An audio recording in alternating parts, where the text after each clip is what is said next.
Kubor nag-Khlem jung unongsan Hima.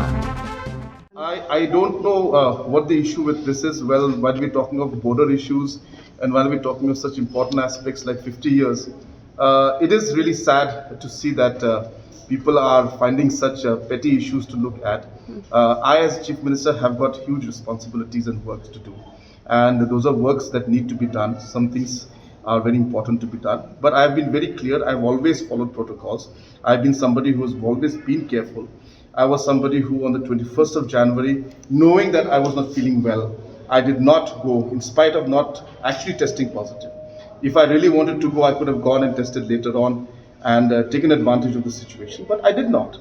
So therefore, I think for anybody to question my integrity and my entire commitment to this entire issue is quite sad.